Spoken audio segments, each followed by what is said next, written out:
Hello everybody and welcome to today's webinar on digital video documentary cinematography. My name is Tom Strnad and really want to thank everyone for joining us. I'm the lead digital artist of the Creator Space, and this is our ongoing journey in exploring digital video, digital cinematography, and what makes this all work and how can we create films, videos, and specifically the documentary film today. And I hope, if you haven't joined us before, please check out tbmcs.ca. That is our website, and then from there you can access our YouTube channel. There are tons of videos on our past workshops that explore documentary filmmaking, specific videos about the camera we're featuring today, and tons of information on lighting, sound recording, so all of that can be utilized to do documentary filmmaking. So today we're really just specifically looking at the cinematography of documentary filmmaking. So let's jump right in. At the end, I'm hoping to have a bit of time, so we'll do a Q&A. So if you have any questions along the way, just remember, and we'll get to those at the end and do a bit of a Q&A after as well. Once this is over, you will have the chance to be able to rewatch this. So the link will stay live. You can rewatch it in its recorded version. So that's really exciting too. Okay, let's jump right in. What is documentary cinematography? What are we going to do today? So here's just a quick overview of some of the topics we'll look at. Digital cinematography for documentary film production. We'll look at working backwards, understanding the goals of the documentary to figure out how you shoot it to begin with. So it's really important to understand the end to get to the beginning. And the beginning is shooting it with our camera. Selecting cameras, what different camera options that are out there. Preparing and researching the style, so what do you think your documentary should look like? Having those discussions with the director. Maybe you're the director and cinematographer. So, style becomes an exploration that you need to do yourself. Then we'll talk a bit about locations and finding the right spot in terms of, filming a documentary. What can be the right spot for the documentary? Types of shots. We'll look at interviews, A-roll versus B-roll and what that means. And the eye line for documentary, and that's a really important topic, and we'll spend a bit of time on that. What is the right eye line and what's traditionally used, and what are other options for eye lines? Then lighting your subjects with speed. So we'll look at the concepts of lighting, and then we'll explore how we can do it really quickly. Then we'll have some time for a Q&A. So I think what's really important is generally with documentary filmmaking and cinematography is oftentimes there's a lot more pressure. Things are live, things are happening, things are unfolding, and it doesn't have as much time to, redo things. Oftentimes, there might be stresses of interview subjects. You have 10, 15 minutes, 5 minutes to interview someone, depending on their schedule, their importance, and just getting an interview sometimes is really hard. Getting 5 minutes, you feel really excited to have that. Now you have to really figure out what can you achieve in those 5 minutes. So, thinking about all of the stuff we'll talk about today, you can kind of pre-plan and also practice getting faster. That's the one thing. It's really important to, practice this kind of setups for documentary filmmaking, with at home using lights, table lamps, windows, trying to figure out how can you get something set up really quickly and efficiently to maximize what you can do in 5 minutes. And that happens a lot. I used to do some quick interview type things for different broadcasters, and you have these press junkets, they're called, for film releases, and you're literally 5 minutes, throw in a camera, microphone on the subject, usually it's some sort of an actor. They don't have a lot of time, and 5 minutes, countdown, go, and you have maybe a minute or two to set up. So that's how fast you can get. And again, it's just, figuring out what will look the best. And really, you always want to make sure that whatever you're doing visually helps tell the story. That's been kind of our theme here in all the digital videos, helping us to tell better stories through our visuals, through our films. And that, at the end of the day, that's what we're really going to do, is share our stories and tell those stories through film and video. And that's really the essence of documentaries. So let's get right into that concept. What is the documentary? So a bit of the process. So digital cinematography for documentary film. So just an idea here. Once an outline or treatment has been written, so that's the general idea of the film, usually some details, few pages. This is what the documentary film will be about. These are the people that will be interviewed. This is the, the type of people that will be interviewed, or the exact subjects that will be interviewed. Then, interviews have been scheduled. Then it's time to begin the process of determining how to film and capture the documentary. So documentary cinematography has a very simple but important primary goal. And that goal is to capture the story as it unfolds. You can, write a treatment and have a hypothesis essentially, and, thinking about how, you want things to go. But the beauty and excitement of documentary filmmaking is that it can unfold in many different ways. An interview can go in a very different direction. It could become very emotional. It could become very intense, and there could be, passion and anger, and maybe the subject leaves and doesn't want to be in the interview. So, capturing those moments, that's really important, and not being afraid to keep capturing things. Also, how do things unfold? If you're out somewhere, there's, let's say, a protest, you can imagine what can happen, getting all the different points of view. If there's a contest, how does that story unfold? Will you be in the right spot? So you have to start thinking about, are you in the right spot to capture what's unfolding as it happens? So really, this is our essence, to capture the story as it unfolds. So documentary versus dramatic cinematography. So some of you have probably joined us for our dramatic short film cinematography and filmmaking classes and workshops, and we have some great master classes coming up also in cinematography. So hope that you guys can join us for those coming up in April. But in this essence, what we want to do is kind of look at what we've talked about in the past and talk about, look at what the differences are in the documentary world. So one of the main differences that between the documentary and dramatic, or factual or fictional, is that in documentary filmmaking, you have to always be ready. And there are generally no second takes. So, you have to be ready that something's unfolding, something's happening. Let's say there's a contest, there's different winners being announced. You don't know. Maybe the person that you interviewed, do they win? They win first place, they don't win anything. So how do you capture those moments and what happens? Think about sports and races and things, not knowing what the outcome will be, and anticipating what may or may not happen. Different meetings or talks. Let's say there's a town hall and your subject is talking in there. What will happen? Will someone start screaming back at them and having opposing points of view? You need to be able to capture all of that as it unfolds, because if you're not, it's not like you can recreate that. If there is some sort of dynamic discussion between opposing views, you can't get a second take. You either caught it on camera or you didn't. So it's really that simple. You get it or you don't get it. So that's the pressure of documentary cinematography. Then dramatic cinematography is generally planned. So you can have hundreds of takes. We always hear things, different directors like Kubrick and David Fincher having hundreds of takes, and until there's perfection. And sometimes they use the second take or the first take. But it's that whole idea of being able to perfect and rehearse everything that's in a fictional film or dramatic film. It's spoken and it's rehearsed and it's written. And it's all about that perfection, and it's manipulating everything and elevating performances, working on that. So it's a very different dynamic in dramatic cinematography and documentary filmmaking and cinematography. So I put a note here: documentary filmmaking is essentially all about imperfections and the moments that you're gathering. So things, when it's not pretty, when it's not perfect, those are the key moments as they unfold. The point is to get them. It might not always be perfect, but at least you're getting them. Exposure, focus might be off slightly. You're doing your best to catch things as you go, but the key is to keep with the flow and follow the story as it unfolds.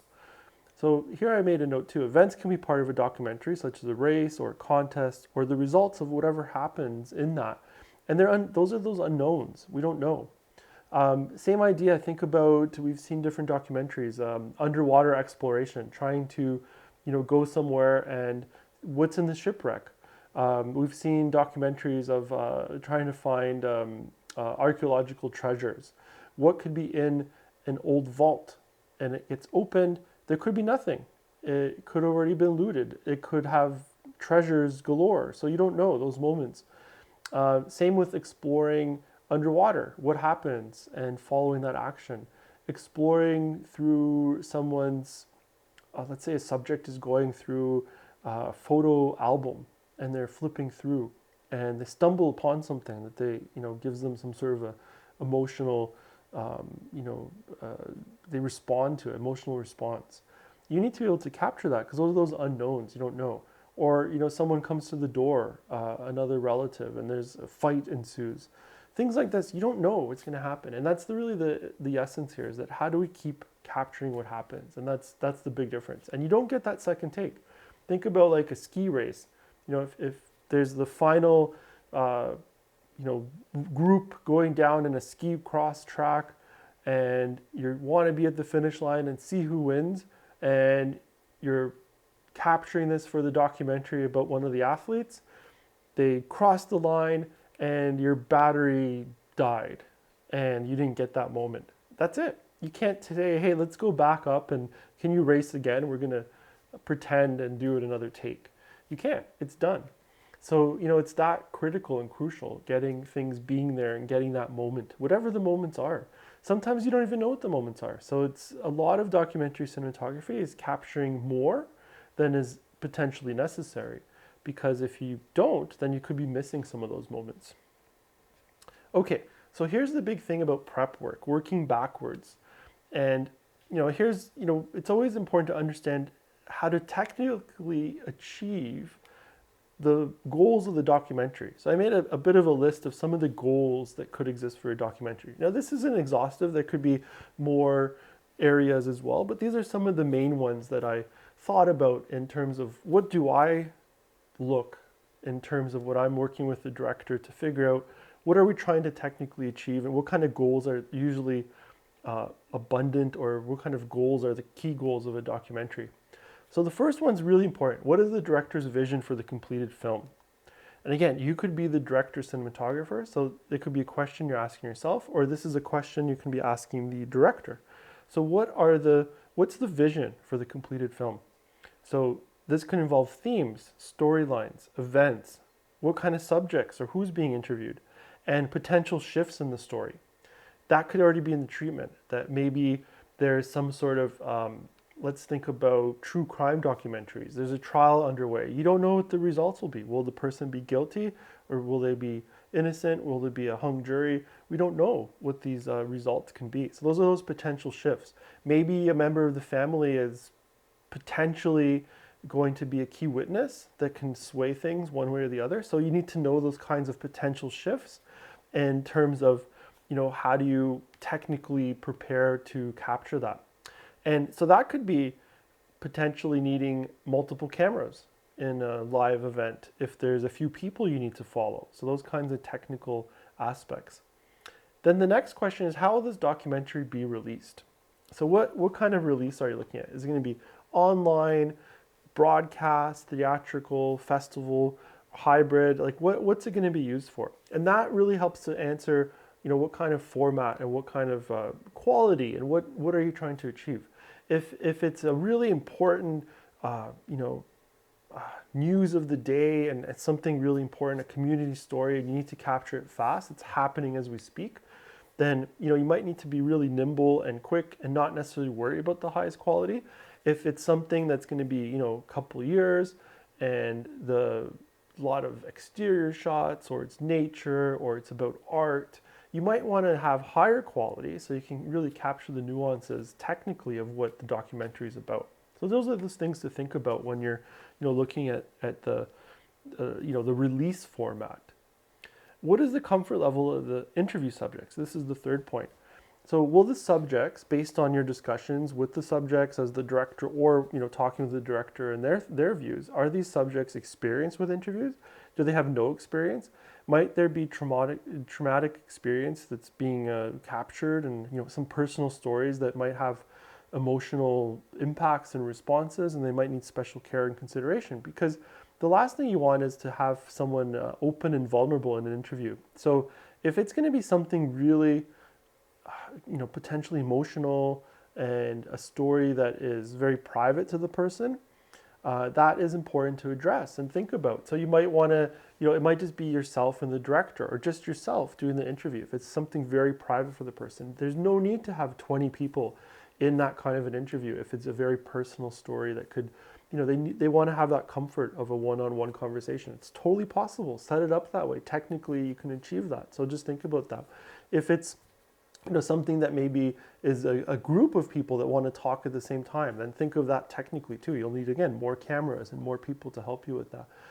Is it an interview that you're going to just kind of piggyback on? Are they being interviewed at a premiere event and they're just kind of going around through press and you want to capture that kind of off the side? That could be an approach as well, right? So just think about what's needed for these special care ideas. And if someone's really experienced and you want to be kind of ready for that as well, they're going to expect to, for you to be quick and efficient and know what you're doing. So, that's another thing. So if someone's experienced and maybe, you've only done a few documentaries or it's your first documentary, so practice doing some setups before, because the experienced person could be frustrated and they could potentially leave the interview if they feel that they're not being captured properly. So that's kind of the opposite side, where their expectations will be high of you as a cinematographer capturing the documentary. Then another thing to think about here is what major events and insert footage will be in the film. So that's that kind of B-roll idea, the non-interview stuff. But what could be in there? So will it be contests, behind the scenes? You might need hidden cameras to get something. Is it something bad happening? Someone's leaving meat that's old and reselling it, and you need a hidden camera to capture that process happening. There could be some dramatic recreations. So we're seeing more of this hybrid model in documentaries where, there could be some dramatic recreations. One of my favorite ones, if you guys haven't seen yet, Wormwood, it's a Netflix available documentary series, and there's a whole bunch of these recreations, dramatic recreations, plus the film. And it really, kind of starts to get towards that dramatic side where it doesn't even look like a documentary, and we'll talk a bit about that look factor as well. But those dramatic recreations could be a part of it too. So technically, again, you need to be able to achieve that. That might require different equipment, different crews, or different approaches to getting those recreations done. You might need to have actors to do the recreations as well. So that's a whole other aspect. So you might be hybrid working where there's a whole documentary with interviews. There's also, the recreations happening as well, right? So things to think about. So working backwards. So from this information, then we start to look at how do we choose cameras. So based on those goals that we just talked about, and the nature of the interview subjects, the choice of the camera starts to become really important, and it should also start to become obvious. So we have several options, and this is really cool now for documentaries that technically you can get a really nice image off of a smartphone or a tablet. So again, some notes here. These are small, portable, easy to hide, and they're not intimidating. So I've been reading some articles about cinematographers doing documentary films, preferring to use things like an iPhone, because the interview subject doesn't feel like it's that different. It becomes kind of like a normal process for them. We're used to people around with an iPhone and capturing some video footage. So it doesn't become anything extraordinary. It becomes very natural, comfortable, and an easy kind of environment. And it's very portable, and it's totally possible. So we can do filming just with an iPhone or an iPad, for example, and doing it that way. So that could be very portable and comforting for someone that doesn't have a lot of experience. That's one way. Two, we can use a digital photo camera in video mode. So a lot of the photo cameras can also capture video. So this could be something that you might have access to. You already do photography and you want to use that kind of a camera. These tend to be about small to medium in size. So they're a bit bigger than a smartphone. They're still pretty easy to hide, and they can offer better quality than some smartphones. But smartphones are also getting really high in their quality in terms of 4K capability and high dynamic range HDR capable format filming and so on. So there's a lot of interesting things there of those kind of formats of what can happen. So yeah, let's look at the next one, number 3, digital cinema camera. So these tend to be medium to large size. they can be scaled, so they can stay pretty small, or they can get pretty large into like a production mode. So the thing that the camera set that the Creator Space offers through our library partners is the Blackmagic Pocket Cinema Camera 4K. It looks like a DSLR, and that's the camera we'll do a little bit of a demo with today as well. And that could be quite useful. It's versatile. It's still not too big. Again, the note here, it does look like a DSLR, so it's still not too intimidating. And then the last one is the large format video camera. So if you think of these like those larger, like kind of Sony cameras or broadcast cameras you see, and that could be used. It's a very traditional method for television interviews. So when there's an Oprah interview and you'll see these large video cameras around, they're not very portable, but they're big, robust, and they're really designed for that kind of broadcast situation, studio interviews, doing that kind of a setup. So that could be an option too. There are some larger format video cameras in terms of, again, quality. So technically, what are you trying to achieve? You may go that route as well. So, think of those different cameras and what you want to choose. Okay, camera settings. So then based on those goals that we talked about, the next challenge you're looking at is technically what format and what kind of technical settings do you want to use for your documentary in the camera and in the cinematography. So first thing you got to figure out is your format. So right now we have a choice of a few formats. In the past, we just had standard definition. There was one video format, then there was film, and there's a few film formats like 16 millimeter, 35 millimeter, 65 millimeter, standard definition video. That was about it. Then we started getting into digital video, and then we moved to HD, which has become really the standard generally. Now we have Ultra HD, and we start to see 4K, and even more than that. But generally our distribution will be, now HD, Ultra HD. That's kind of the main type of distribution. So let's think about that. HD, great for online and broadcast use. So that's still, for YouTube, Vimeo, most broadcasters are happy with an HD format. Documentaries also have a lot of exceptions where, because of archival materials may not be the highest quality, HD can be a accepted deliverable. Then you go into the Ultra HD 4K. This is where if you think you want to try to get it to the SVOD like Netflix and iTunes and put it into theaters and festivals, you want to start to get into the Ultra HD 4K format. And again, Netflix will demand that, and most SVOD want that as well. So that gives you more access to those formats versus an HD one. The format could be the deal breaker. So HD, again, great for online and most broadcasts, but that Ultra HD, if you can't shoot in that mode, again, you can do that even with your smartphone now.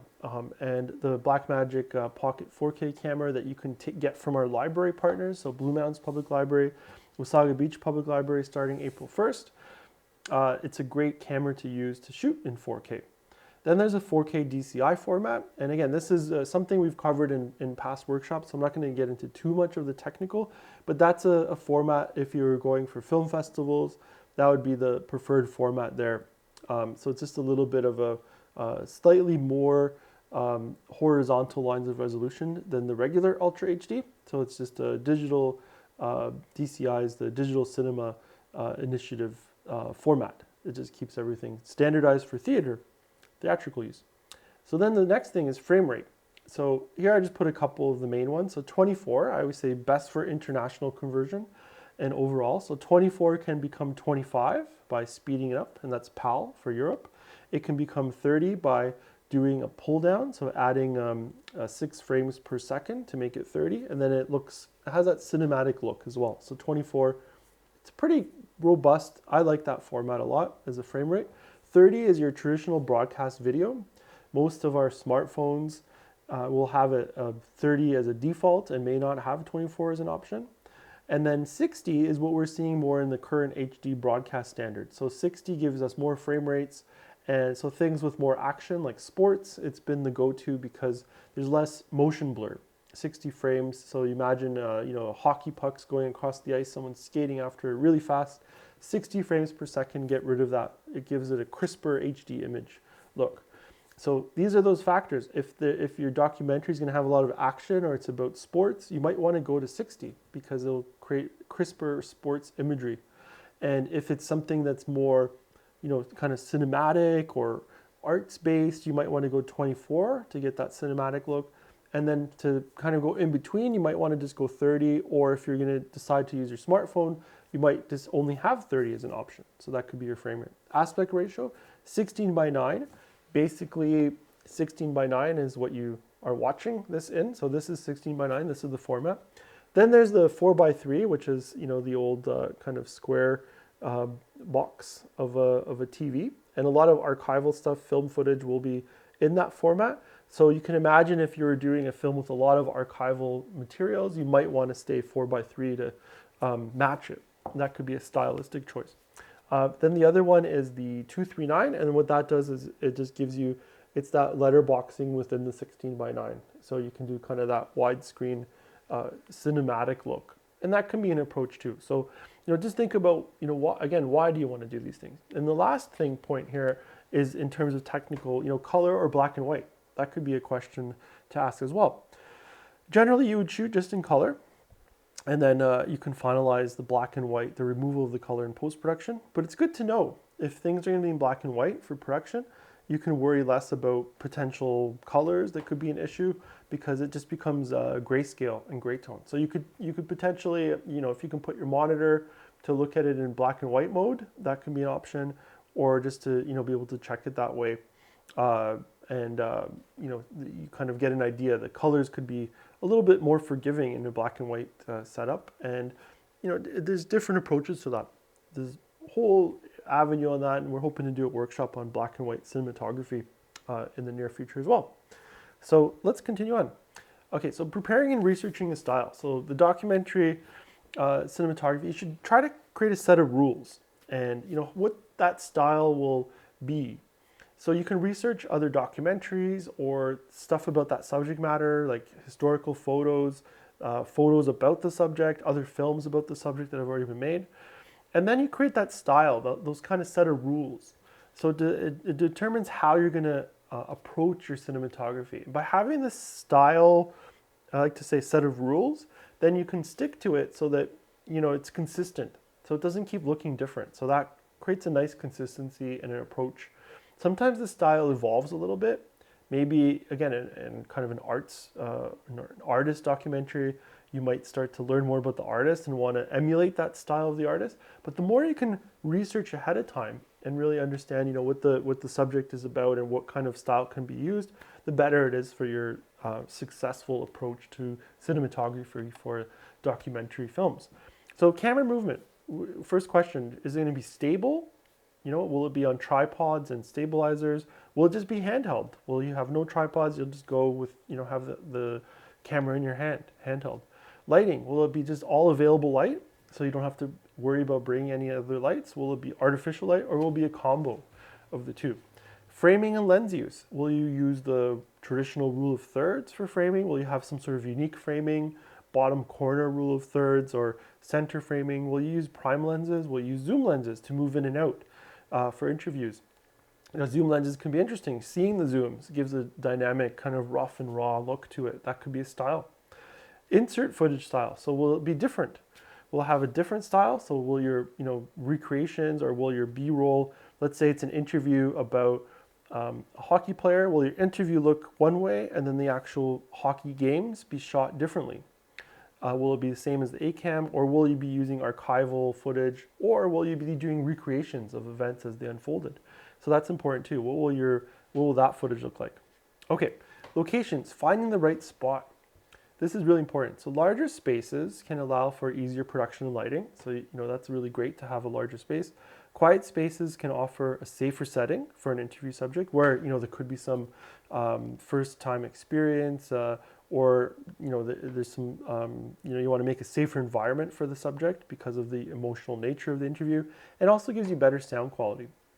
So the other thing to think about is the space should reflect the goals of the documentary and help to tell the story.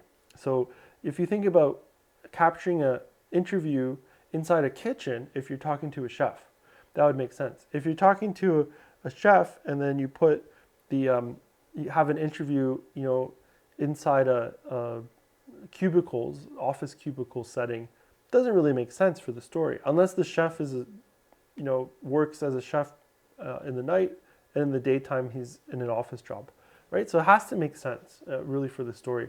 Don't just have a setting because it's there. Try to and use it to help tell the story and to help identify who the person is. So think about what's in that space. So white walls and ceilings, not ideal. They'll reflect a lot of light. So if there are locations that have less of that, that's great. Or if there's one wall that's white, you can use that kind of as a lighting source. And then if the choice is limited or requires an instant interview, just find a good background with some good available light, and maybe you can have some portable lighting. But the key is, just get a good background so that there is something in the background with the person and it's not just a blank wall, because that could be not very appealing. So always try to get some sort of a background. Something has to be somewhere where you can just spin around. Sometimes it's just spinning 180 degrees or 90 degrees with the person, and voila, there's your background. So just take that 10 seconds to find it.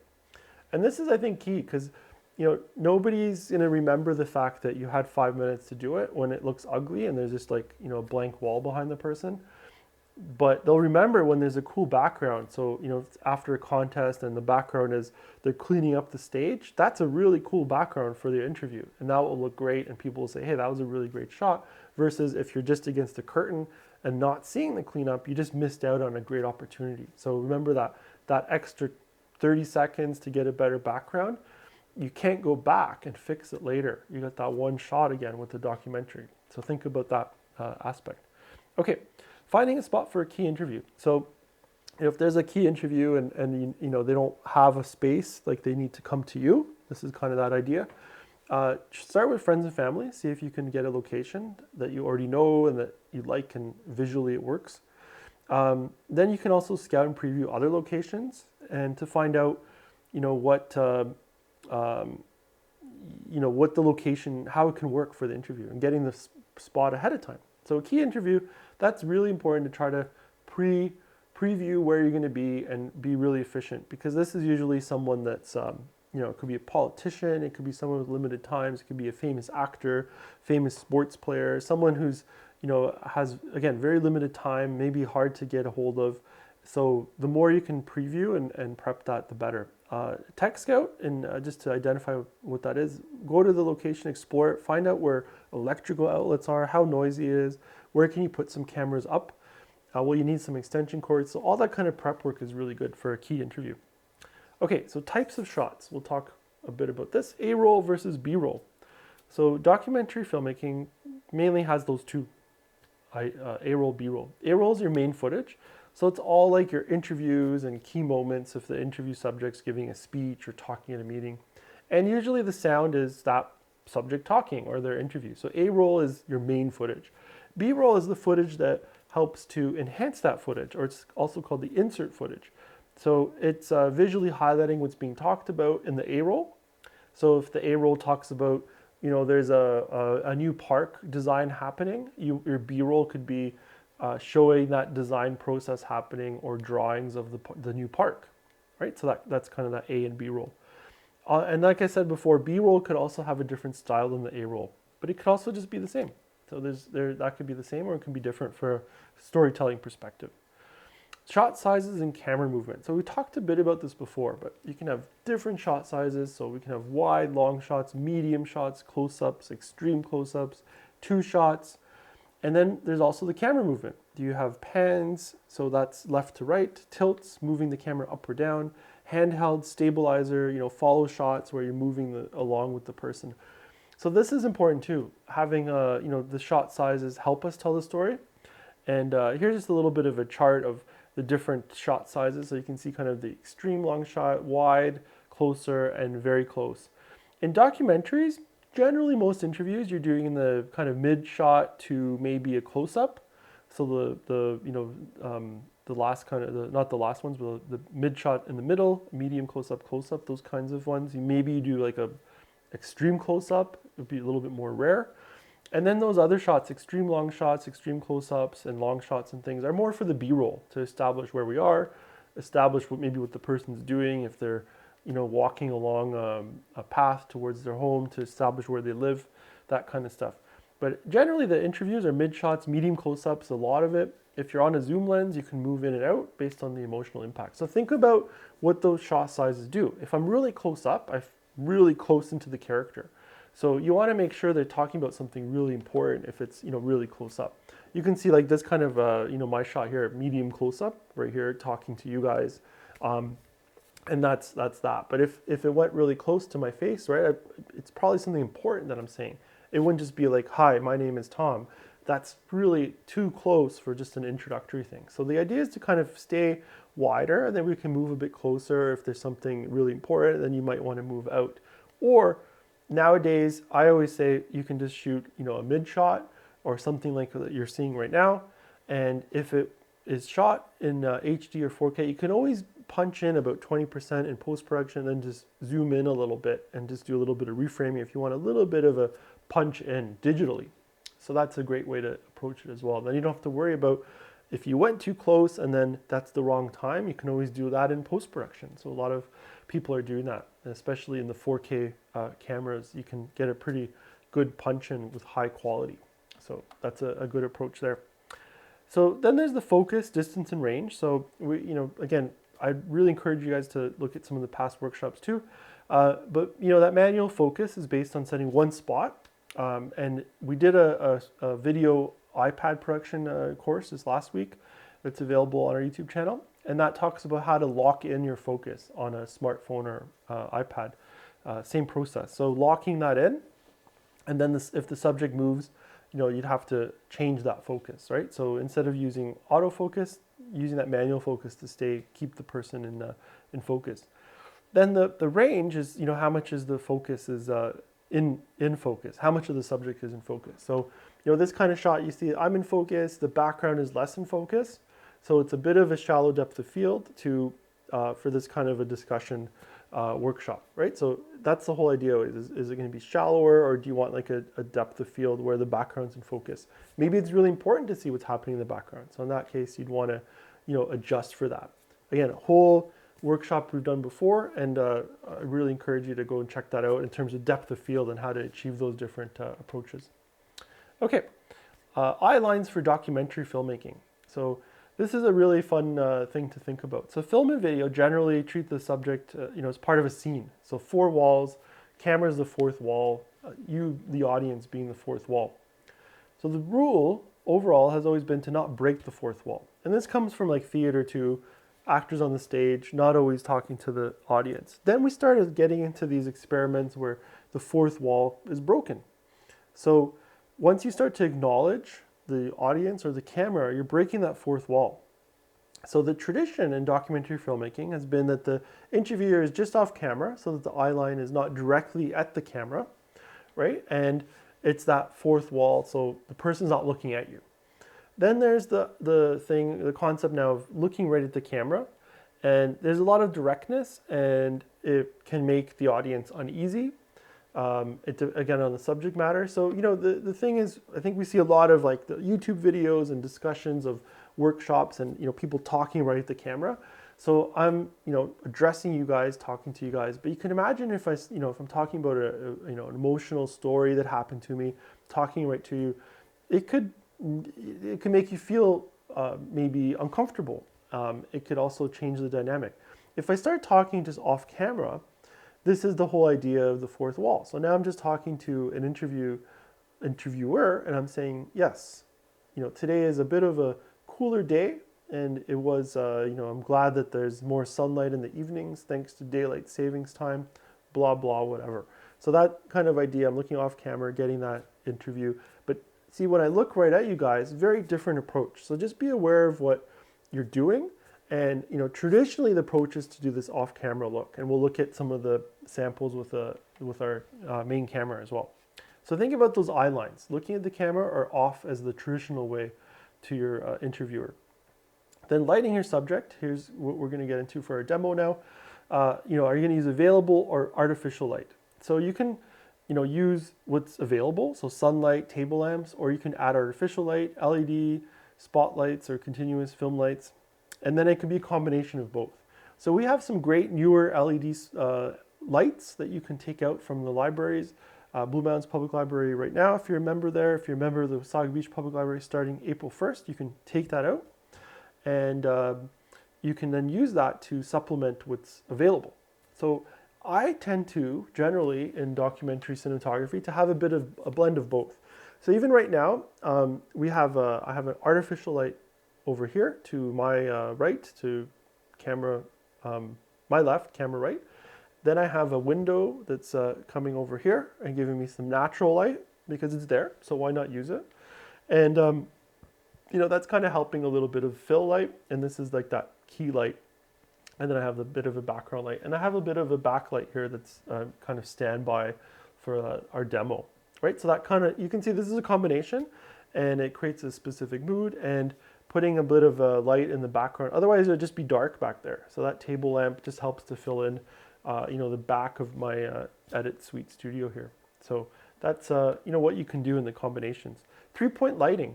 You know, we've talked about this in some of the past workshops. So you're always thinking about that as to 3 points. You can do it with a single, 2, or 3. The main one they're always going to need is a key light. There's always got to be some sort of a light source. Otherwise, the person's just in total darkness. So what is the key light? It could just be a window. It could be, you know, one main light. The fill light is usually about half the power of that key light. And the backlight is some sort of separation light. So again, coming back to just my example here, you can see I have, you know, I have a key light over here, very bright.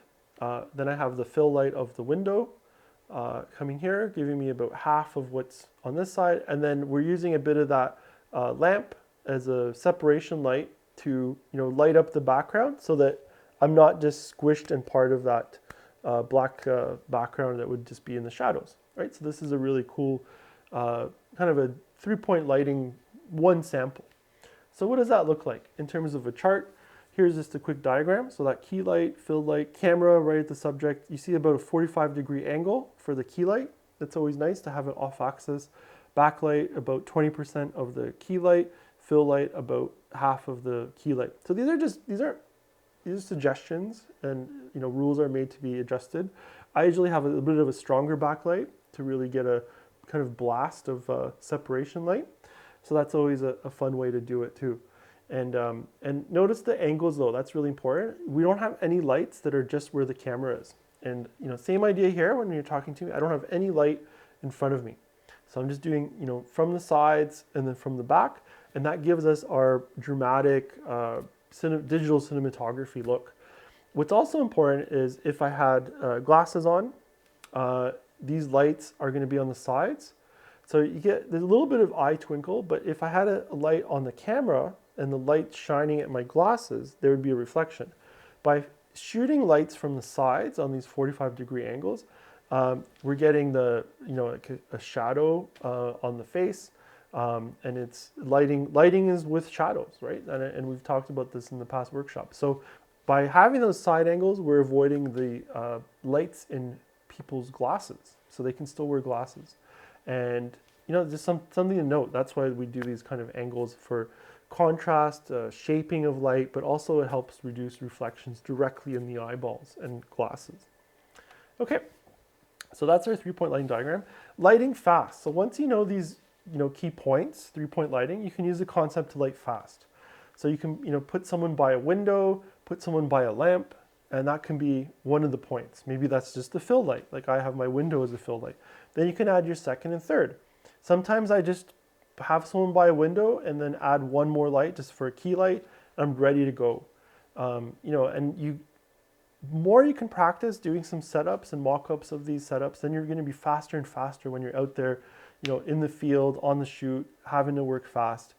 And you know, it's crunch time, and someone, again, maybe they give you 5 minutes and they're like, look, or they're delayed and like, I only got 5 minutes, I got to get to another meeting.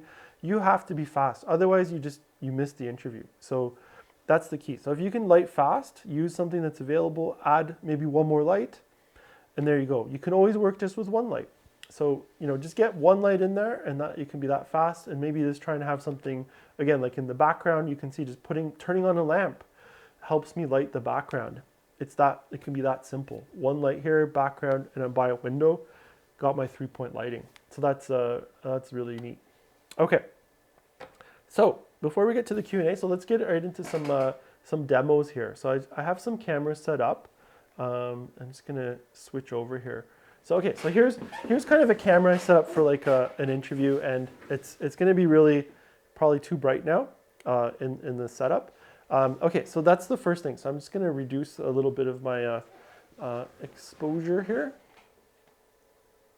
Okay, there we go. So now that's looking a bit better. So I have, I'm sitting here, and let me just see if, right, so this, I have a light right here, and I should be able to show you guys from here. So you can see I'm sitting here, I have this light right here, this is the cameras right here, right, pointing at me. I have one light here from the angle, and then I have another one here.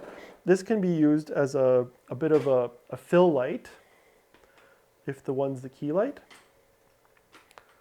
Let's put it here. So you can kind of see it's just on another 45 degrees, right? So 45, 45. You can see I'm actually using a little bit of the window up there.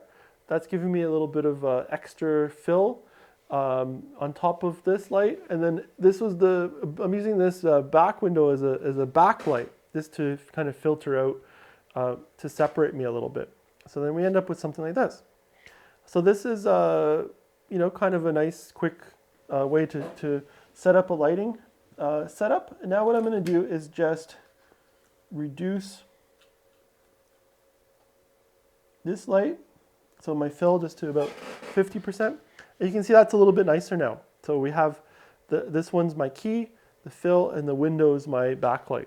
So that's it's pretty quick, right? Putting a camera, get one light on this stand, get one light here on this stand, right? This one's 50% of this one, and that back window there just to separate me from the background. So what that's doing is just giving a little bit of, you know, kind of light around on the sweater and things, so I don't get totally crushed in the with the background there. So I wanted to show you guys, you know, it took me a couple minutes just to put the camera, throw light, and we just moved that light over here. I had it on standby, ready to go, right? And we can play with, you know, what the different levels are in terms of the lighting. So, you know, and then you can shape it more. So, you know, stylistically, I can say, okay, well, let's you know, let's reduce this light more, right? And I can be a lot moodier, right? It can be really dark. So that could be maybe something that's required for the story, right? But otherwise, if I'm just kind of around here, you know, something like this is a pretty nice level. And then I'll put this one on full, just so we can kind of get an idea of when it's a bit brighter like so, right? So this kind of 100%, 50%, and we go like that, right? So again, that's set up 100%, 50%, backlight there. And we can play with the backlight. So we can also make the fill light a bit of the backlight. So you can see I'm just spinning that around, right? And it's just in the shot. So I'm just going to get it out of the shot there. Okay. And now we have kind of this fill light that's also giving me a little bit of the rim here like this, right? So now again, am I looking at the camera? Hello? Right? And then, you know, I'm talking to the camera, or usually I'd have the interviewer would be right here, and I'm just talking right off camera like this. It's like, hello, you know, this is a very nice lighting setup. I'm enjoying this, right? So off the sides, backlight, and ready to go like that. So that's kind of a quick demo of how we can do that, and that kind of traditional setup. And that eye line. So again, think about, you know, the eye line if I'm looking this way, or if I'm going to look right at the camera. And am I centered, right? Looking right at the camera. Very different approach, right? Hello. This is intense, right? Or I'd like to tell you a bit of a story, and, you know, it's just a little bit more comforting. So, you know, this way, again, it's very intimate, intense reaction, and this is more of our traditional way, talking to the interviewer on that side, right? So that's just some interesting samples of how we can do this all. So I'm just going to move this light over here so it doesn't blast so much on the other light. And yeah, let's go back over here. Okay, so a little bit of a, let me get this light. There we go. Just getting a little bit of a flare there. Okay, so let's open this up for some Q&A now.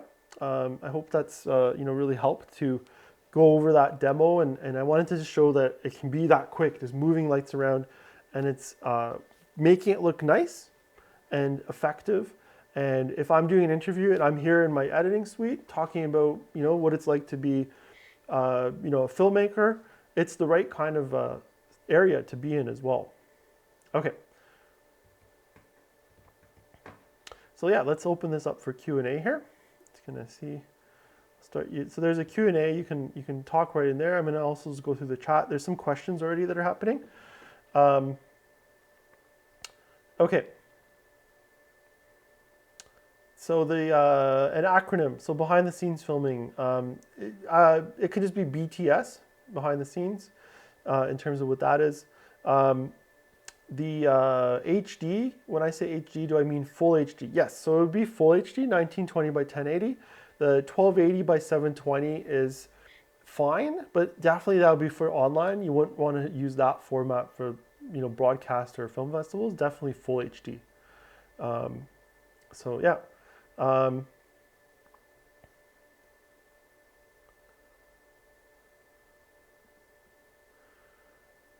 Yeah, so here's a question. Shooting a film and using the same f-stop regardless of where the camera was, so to match the depth of field for cutting. Yeah, so that is a really good question. So, you know, generally, you know, depth of field can be consistent. So a lot of cinematographers will want to stay somewhat consistent, but it can change. So in documentaries, again, are a little bit different because if you have an event and it's a wide shot, you know, depth of field will change despite the f-stop. So it's usually more for with the lens and the quality of the sensor and the kind of that idea of treating it like a negative and it's always exposed kind of at the same quality. But again, if you have a fisheye lens or wide lens, so again, think about like this lens right here as we're talking, this lens, right? This depth of field is going to be huge. I can't have shallow depth of field, even though this f-stop is the same as this one, right? So you can see this one's shallow because that's a longer lens. There's a 24 millimeter lens on that. And this one's a 10 millimeter. So just the same depth, same f-stop with different different lenses. So lenses play a crucial role in the depth of field, but the quality of the exposure is the same between these two shots. So same f-stop, they're both 3, right? So that's the same kind of f-stop, quality, you know, works the same. So that's you know, the one aspect there. Yeah, so let's just have a look here. Whenever you're shooting a doc, do you have a camera setup and lighting setup that you continue to do? Yes, that's a great question. So yeah, generally when shooting a doc, you want to have the same kind of framing. So that's why I brought up those shot sizes, right? So you know, you want all your interviews to look, if they're all going to be like this, you know, or is everyone going to be centered?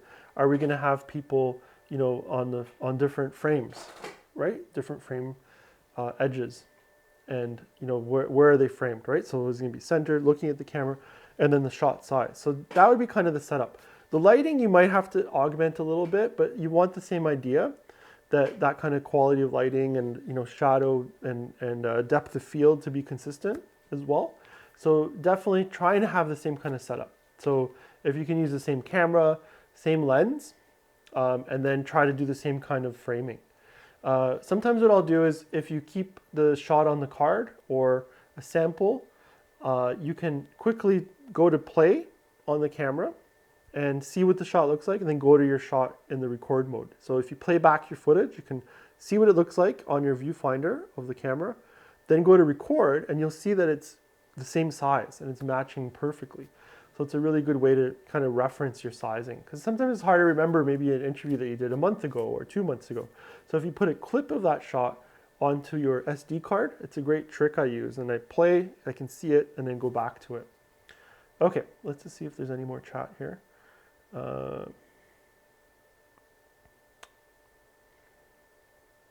Yeah, okay. So yeah, in terms of lighting adjustments to you know, keep the same kind of exposure, and adjusting the light. It's a good point here. Someone's asking that, you know, adjusting lights to keep it the same kind of exposure quality, so you're not adjusting your f-stop. So you can take that approach too, where you're always, if it's a 3 or 2.8, and then you're lighting to properly expose if you decide to do it that way. Lots of different reasons for doing that. Again, probably a little bit more technical on the with sensors and qualities of aspects like that. But really at the end of the day, what serves the documentary and the story? That's what we're really trying to achieve. So perfect. Okay, so yeah, if anybody, whoever signed up for the meeting room, we're gonna start that up at 11 o'clock. So we'll have the ability to just do a discussion on, talk about any questions you have about cinematography. Like I said, this whole session you can rewatch right after we finish here. It's going to just archive, and then this link will work as a recording. And we also post it on YouTube. So yeah, so thanks again everyone for joining us. And I want to thank all of our project partners in this. So we have the Canada Council for the Arts, and then we have our library partners, Blue Mountains Public Library, Collingwood Public Library, and then Wasaga Beach Public Library. Thanks for joining us. Hope you enjoyed the session. And please check out our upcoming masterclass workshops. So we have one in video production, narrative, film editing, and we have one on cinematography. And those are happening in April. So check out our tbmcs.ca and sign up. And I hope to see you there. Take care and talk to you soon.